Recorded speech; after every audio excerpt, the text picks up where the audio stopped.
In the Stands podcast, powered by Conditioned Air Systems for all your heating, cooling, and plumbing needs. Please check out their contact info in the link below for a great local company. Hey everyone, before we get started, a quick shout out to our amazing silver sponsors who have also helped make this show possible. Turnkey Facility Maintenance, keeping your facilities clean with all your commercial janitorial needs. M&R Rental for all the small and large equipment rentals in the area.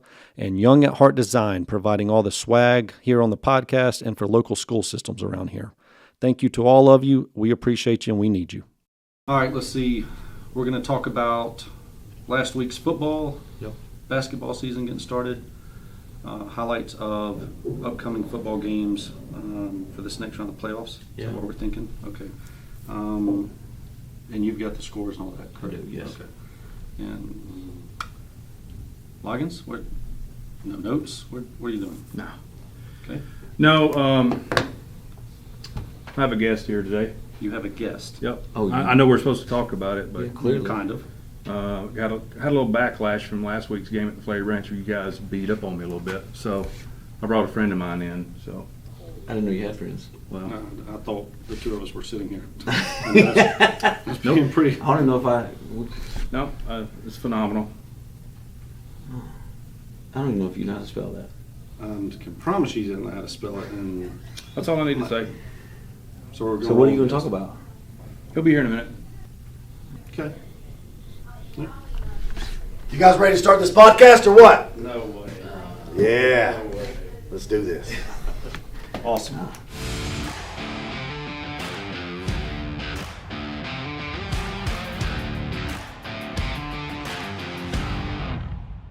Now that we know Loggins was serious, and we're quite impressed with what he's lined up here today. Yeah. Man to my right, again, probably does not need this introduction, but this is one of my favorite parts, and I'm honored to do it, so here we go. Two-time high school state champion, Johnson in wrestling. First ever TNA Triple Crown champion. Multi-NWA World Heavyweight champion. In his Japan career, 2 times IWGP Heavyweight champion. In his WWE career, 2 times WWE champion. One of the most respected wrestlers in the world for his ability in the ring, and married to who is his boss, don't get it twisted, Wendy, has 4 children, AJ, Avery, Albie, and Annie. One of our favorite parts, this man is very open about his Christian faith, which we'll talk a little bit about in this podcast. And just want to say, some of you may know him as AJ Styles, but Alan, thank you for being in this podcast. We're honored.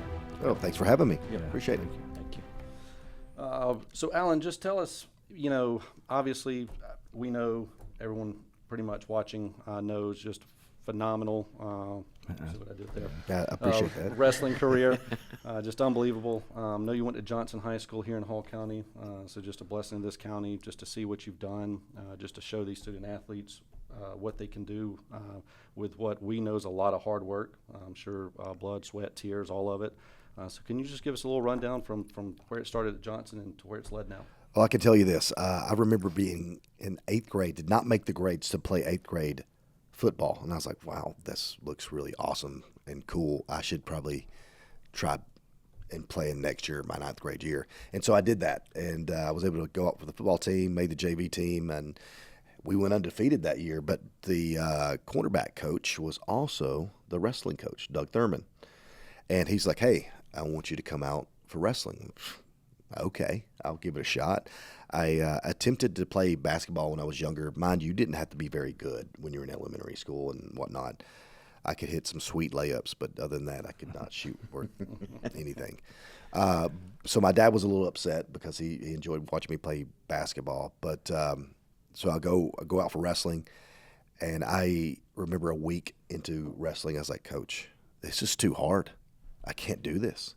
He goes, listen, give me one more week, and then if you want to quit, you can. I said, okay.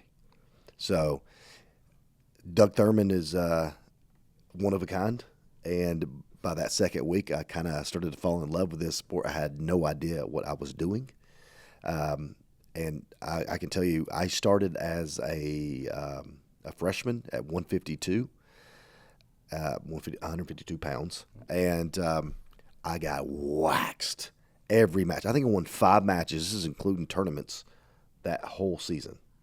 So I got smoked.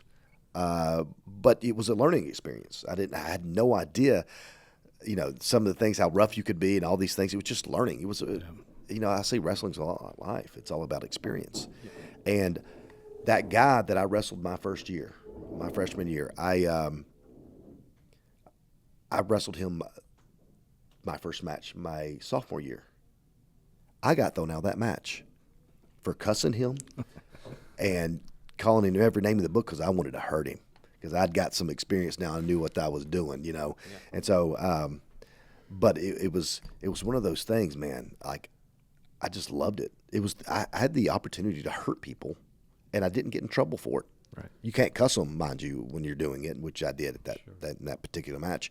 But man, I liked battling. I liked that you never should have stepped on the mat with me. And I brought that to football too. Like, you never should be running the ball because I'm going to try to hurt you. That was my mentality on everything. It wasn't just I wanted to intimidate and stuff like that. So I fell in love with wrestling, man. And Coach Thurman, man, he was one of those guys. If you had never met him, he was like he wasn't like a dad. He was an uncle, like one of the cool uncles, Yeah, and so somebody you could talk to. Everybody liked him. Everybody. If you met someone that did not like Coach Thurman, they were probably the one nobody liked, And so I had some great guys in football too. Coach McCroskey, a guy I just love that guy. He brought something out of me that just changed my life, made me believe in myself, and so does Coach Thurman. So, I'm going back and forth between football and wrestling because they had such an influence, those coaches, in my life. Sure. I believe that they made me believe that I was something bigger than I was. And because I believed it, I was able to accomplish some stuff like winning state, my junior and senior year in high school, which was a big deal. And I look back because my son wrestled in high school, and I think he was a better wrestler than I was. I don't know that he was as mean as I was, but he was a better wrestler. I don't know. I may have had more grit, but these kids have access to so many YouTube videos and ways to learn where we didn't. So I expect them to be better. But wrestling, I fell in love with it, man. It was one-on-one. It wasn't necessarily a team sport. Isn't necessarily. Well, it is now. I guess now they have state tournaments, dual tournaments. Whatever. That's the way I feel about it. But I love it being individual. Yeah, I love that. It's me against you, and we're going to see who comes out on top. And the discipline you have to have. Oh my gosh, it's crazy. I have skipped so much stuff because I love wrestling, but it was such a learning experience for me, and it molded me, not only my body, but molded my self-esteem into I think someone who believes in himself enough to find a way to win. Like there's when you get beat enough, you're gonna learn to hate it, which is good, and then you're going to find a way to win. Winners find a way. Yep. I believe that. Yep. Yeah, that's what Andy and I were talking about before. Obviously, I hung around with Tony Fair and the crowd down from Johnson, even though I went to North Hall. But you Johnson boys were different. You're built different. Y'all were physical and everything that y'all try to do. Most of the time you did it. But when you graduated and you went to college for a little bit. I did. Yep. I don't know why I did, but I did. Yeah, but you went. So, kind of hearing, heard stories about you driving a water truck afterwards. I did. Then getting into going up to Cornelia, the church, if you will. I believe it was at Mud Creek? Yeah. Yeah. It was an old school gym. Yep. Yes. Maybe it turned into a church. Maybe they used it as a service. I'm not sure exactly. But I know it was like a old school gym from probably the 1940s. Yes, I've been there several of those. Well, it's not there anymore, but it finally got condemned. Yeah, I think, yeah. right? It's sad. It's sad because it was like people knew that as a wrestling place for so many years. Lots of stars came through there. So. But you know what? You asked me about where you said something about me going to college. I do know why I went to college because I didn't want to grow up. That's like, I don't want to grow up yet. And then I realized I wasn't very good at school. And it's like, why did I do this? Why did I cost myself $20,000? This is dumb. So I ended up coming back home and drove, bought a water truck. Enjoyed the job. It was good exercise. And during that time, I was also training to be a wrestler up in Cornelia. So that's kind of how it started for me. I still had a job while still training, while still wrestling. I still had a job because I don't know if you guys know this, but when you start wrestling, you don't get paid nothing. What? That's what I've heard. There's nothing. Maybe some gas money, maybe. Yeah. But it just depends on your promoter and the crowd, right? I mean, the payment when I was up at Wildside, which is Cornelia, the payment was, hey, you're on TV, dude. At 3 o'clock in the morning, somebody's watching. That's your pay. And you know what? It was worth it. Somebody did see me. So, well, let me jump in and ask you the question: what made you want to get into professional wrestling? What inspired that? Not a lot of people are going to like my answer. Okay. But Benjamin Franklin. Oh, okay. Isn't he on the $100 bill? He is on the hundreds. That's why I wanted to get in the business. I thought it was something I could do, and if I could make money at it, a little money, why wouldn't I try? But when I realized that you did not make money when you first start, it was too late. I fell in love with it. Okay. Like I was obsessed with it. I couldn't do anything with it. Like I'm practicing punches and on my girlfriend now, my wife. I'm practicing punches on the bottled water. Anywhere I practice on the wall. I was absorbed by wrestling, and I don't know. No one, not even my girlfriend / wife now, could have told me that I was not going to make it in wrestling. I was going to make it. I just knew it from the first time I walked in and took what we call a bump or a fall in the ring. I was like, I can do this. Okay. And it, like a switch went off, and I just became obsessed with pro wrestling. Awesome.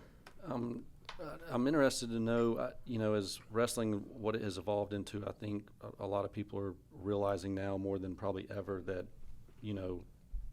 you're all athletic. I mean, these are athletes that not only athletes, but it takes a lot of courage to do what you guys do. And I know you're, pretty well known for the the flips, which the things I've seen, I don't know that I would ever have the courage to even try one time, much less you doing this as a career. So what is your training regimen like? I mean, is this? Well, it's changed over the years. The older I get, the more it has to change, or I'm going to hurt myself. Right. So I try to train at least 5 days a week, and that includes cold plunging and sauna. Like that's just part of my workout. That's something that we're going to do. Hey, if you don't have a cold plunge, a good thing is you can get in a pool right now. It's cold. Yep. And so, like last night, me and my buddy, they just get in the pool for 5 minutes, and then we'll start our workout. That's just the way it is. But like I said, it's changed over the years based on your body, and now it's pretty beat up at this point in my career. So I have to do things to not hurt myself, but still get a great workout in. And I wish I knew the things I knew now back then when I was younger, because I could have gotten better results, I think. But, it served its purpose.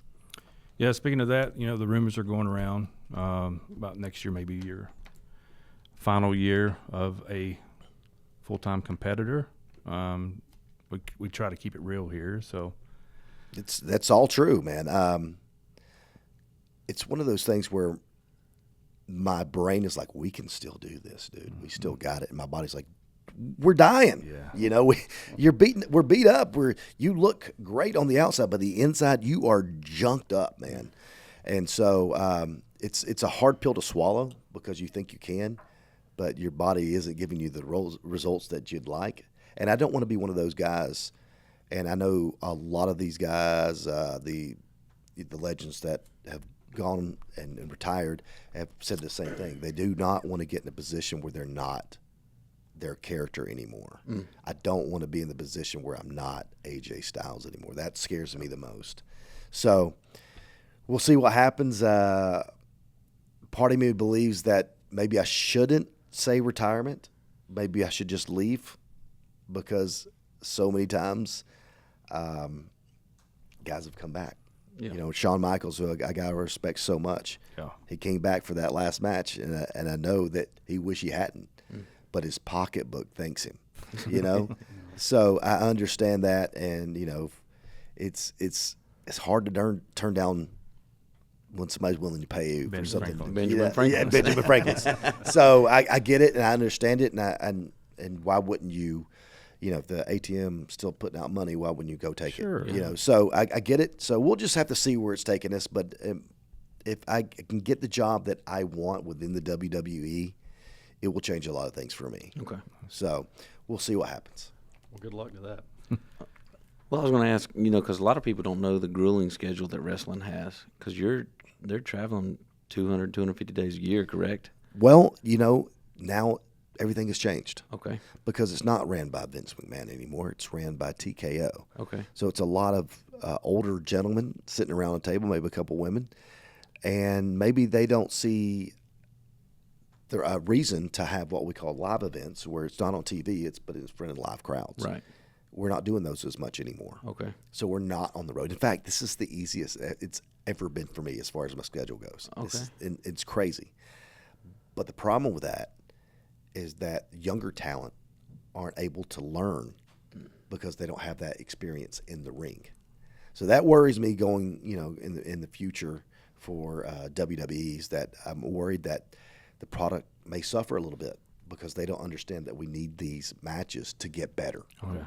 Ring And time. try out things, see if they work, see if you get to know what works, what doesn't work. You wonder, wow, those guys are amazing in the ring. Well, they probably had that match a couple times already, but they've tweaked things and they've done things to make it perfect by the time it gets to the point where they're going to be on that, WrestleMania, whatever it is. So them not getting that experience kind of worries me a little bit. Okay.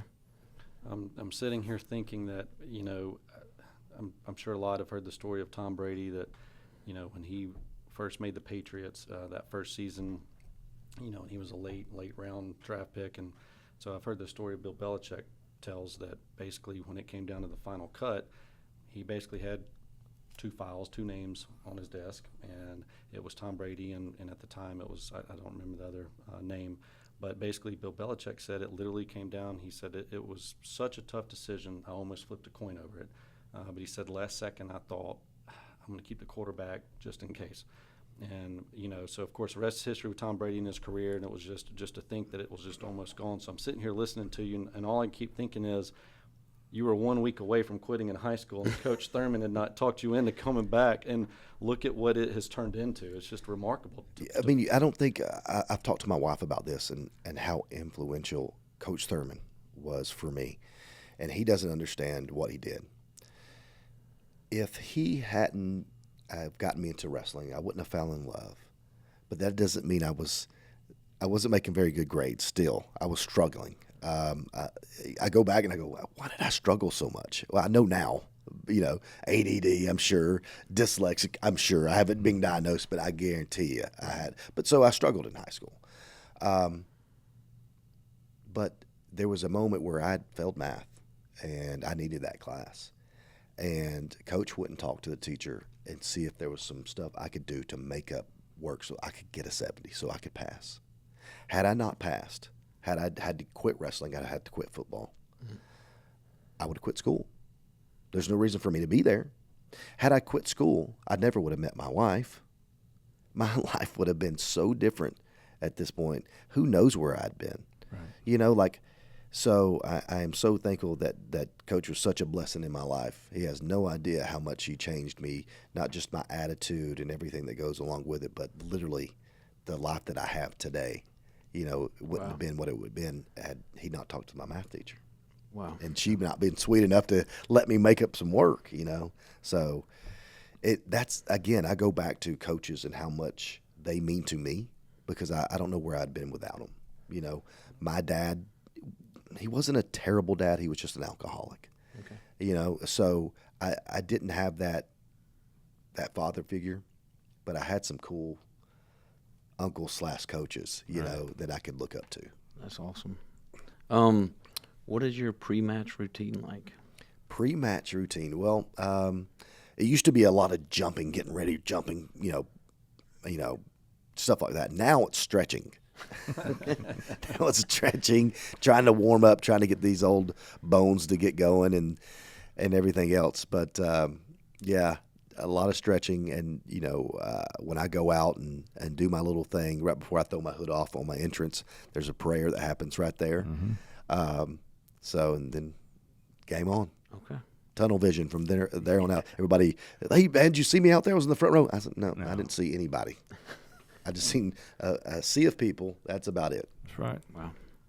Well, I want to say I know the three of us in this community respect you so much that, this day and time, and as it seems harder for some, especially when you hit celebrity status, staying grounded in your Christian faith. Yep. And My celebrity status. I'm like, is there Well, a Z status? Because that's pretty sure where I am. it's celebrity status. Yes. I'll take what I can get. Yeah, that's celebrity status. But no, I know, these times are tough out in the world, and we all know you better stay grounded in Christian faith. It's what we all need, but it helps that on the platform you're on to have somebody else that is they're fighting for that and has not wavered. We have so much respect for you. Yeah. Well, I'd love to tell you how perfect it's been, but I've went through my ups and downs just like everybody else. Sure. Not that I've ever lost faith, maybe just found ways to weave when I should have not, should have been there. But the older I get, the more I realize that it's not about just believing. It's not about just believe, because there's demons in hell that believe that Jesus died on the cross. They know he died on the cross. Right. They know all this. So if they know this and believe this, and what makes them any different? But I think it's got to be a relationship. I have to talk to God, and I get a direct line because of Jesus. Right. I get to talk to the Heavenly Father, the one God above, the only one there is, because Jesus died for me. That's, to me, is what it's all about. Absolutely. But that, it's a hard pill to swallow for some who it's like, I believe. Like, yeah, but talk to him. Right. If you get bored, talk to him. You're like, I do it all the time. Nothing wrong with it. He wants you to. Right. Just like I want my son to talk to me. Same thing. Yeah. That's awesome. Well, these guys won't know what I'm fixing to ask you just because Okay.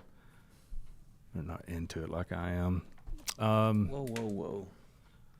I know all your matches are basically 5-star. The one you had with Cena just a couple months ago there in Saudi Arabia was one of the best. It was in Australia. Whatever, Australia, sorry. I thought you were into it.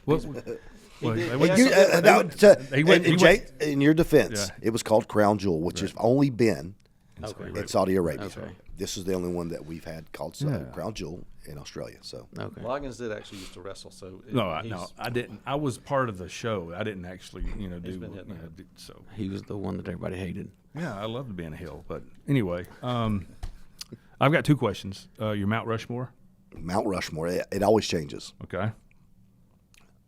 But I'm throwing The Undertaker on there. Love it. I think based on what he did for the business, I'm throwing Hulk Hogan on there. He transcended. He was acting. He was doing all. Everybody knew who Hulk Hogan was. And then, then it gets hard because The Rock and Stone Cold, what they did, but we can't forget about Ric Flair either. So how do you decide? Sting's another guy that, man, there's so many good characters out there and guys, and here's a lot of but are we basing it on character or are we basing it on pure wrestling? Because if you're going to pure wrestling and entertainment, you should see Mr. Perfect. Right. I don't think he was Mr. Perfect because he was making half-court shots. I think he was Mr. Perfect because everything he did in the ring was perfectly done. And if you're seeing it from a wrestler's perspective, you can see it and you're like, wow, I wish I were that good.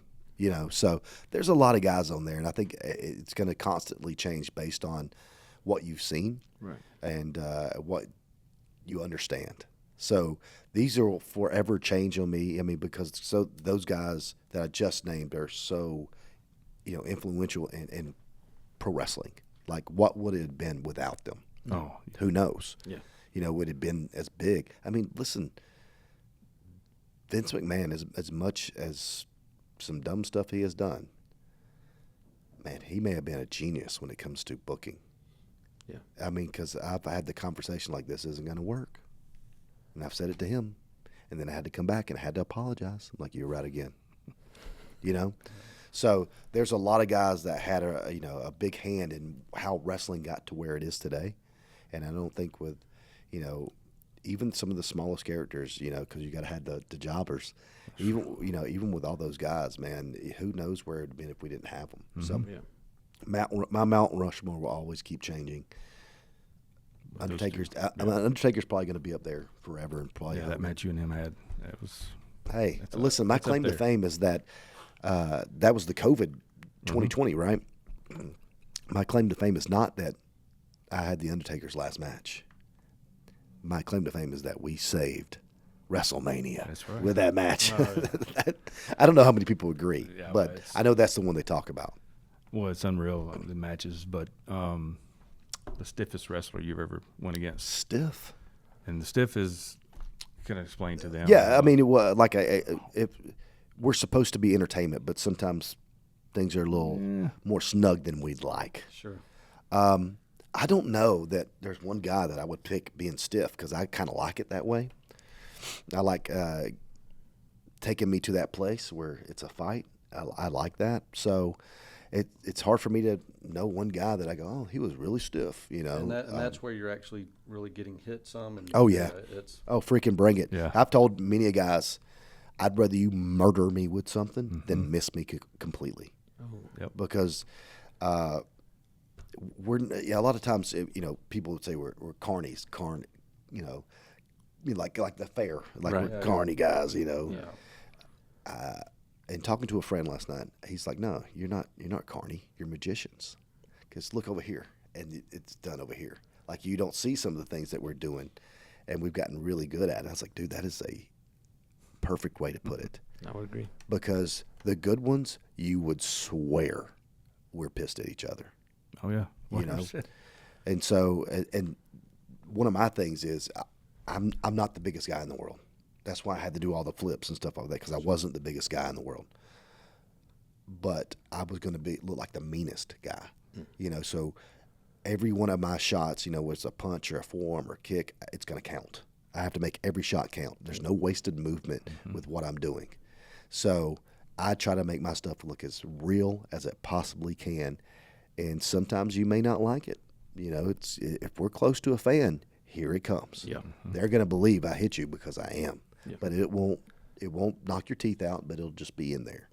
There's little things that I'm going to do that I will convince the guy standing next to me that it is real. Okay.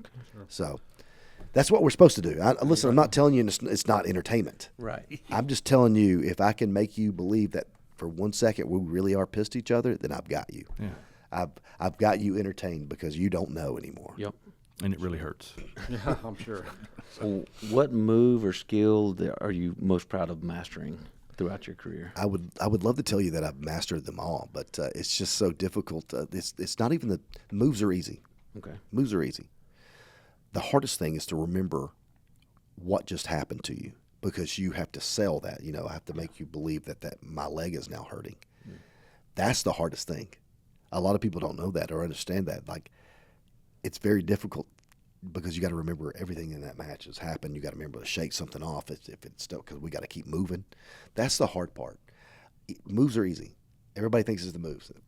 Whatever. That's the easy thing. It's doing the little things in between the moves that are the hardest, because that's what sells the match the most. Okay. Yeah, you're telling a story. So psychology is a big part of it. You're telling a story. So. And when we step in the ring, you should know who the bad guy is and the good guy is immediately. Okay. And that's easier said than done. A lot of times we think that just because we've wrestled before, people know who we are. That's not true. They don't know the moves. Just because if it's their first time watching, then you have to set up a move to make it backfire the next time you try it. Like psychology. Yeah. So a lot more difficult than I thought it was going to be. Now that I'm trying to show my son, who may get into the business, it's a lot more difficult than I thought, because I'm just so used to it. This is all I know. This is what I've given over half my life to. And now I'm trying to show my son. I go, oh my gosh, this is a lot harder than I thought it was, because I don't remember working this hard for it, but I'm sure I did. Right. But it's just like, wow. And another thing, coming from, because he is a collegiate wrestler as well, coming from that where you're very aggressive. Now I don't want you aggressive at all. I want you light, and I want you to be loose so that I can move you, because I'm the veteran, and I'm going to do the work for both of us. Yeah. Oh. And you're going to listen to me. That's the way it is. Yeah. But if I can't move you because you're so stiff, then this isn't going to work. I can't help you. So there's a lot of things that go into it that I've forgotten how hard it was to do, because so many of the guys that I'm in the ring with are so good at making it look easy. Okay. That's what we're supposed to do. We're professionals. That's the way it's supposed to be. Wow. So in saying that, as we wrap up here, what, because we know you've got kids that have been in high school athletics, now college, and what your career has turned into, what, one piece of advice you'd give these high school athletes as far as whatever sport they're going through and trying to make it? My coach always said, Coach McCroskey, think it, believe it, do it. And just freaking, it doesn't get much easier than that. It's easy to say. It's hard to do, because you're going to run into these days where you don't want to do it.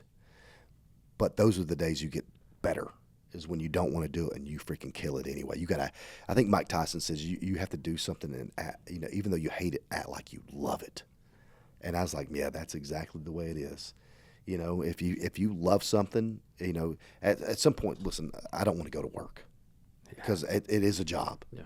I don't feel like traveling to Europe on a plane for a couple hours, or Saudi Arabia for 14 hours, or Japan for another 14. I don't feel like doing that.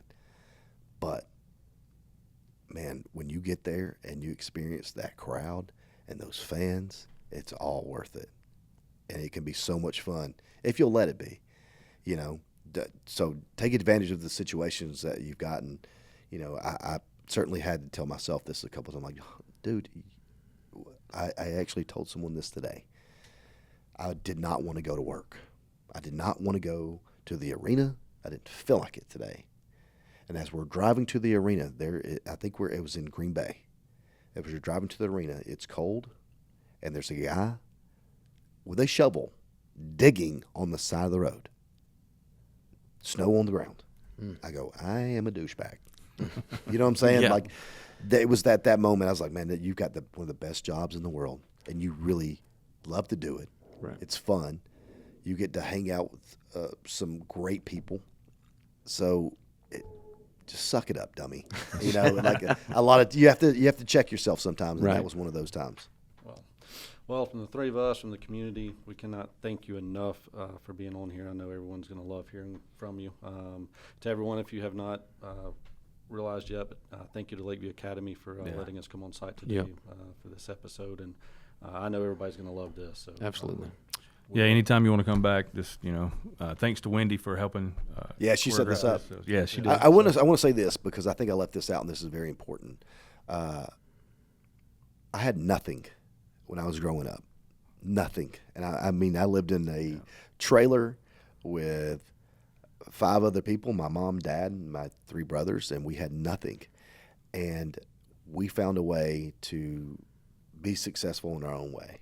And so you can either follow in your parents' footsteps or learn from their mistakes. And I think we were able to do that, my brothers and I. And hard work does pay off. Yeah. So if I can do it, this dumb kid from Gainesville, Georgia, certainly anybody can. Wow. Well said. Yeah, absolutely. Thank you. Thank you. Yeah, thank you guys. Please like, subscribe, and follow us on Instagram, Spotify, and YouTube, In the Stands Podcast.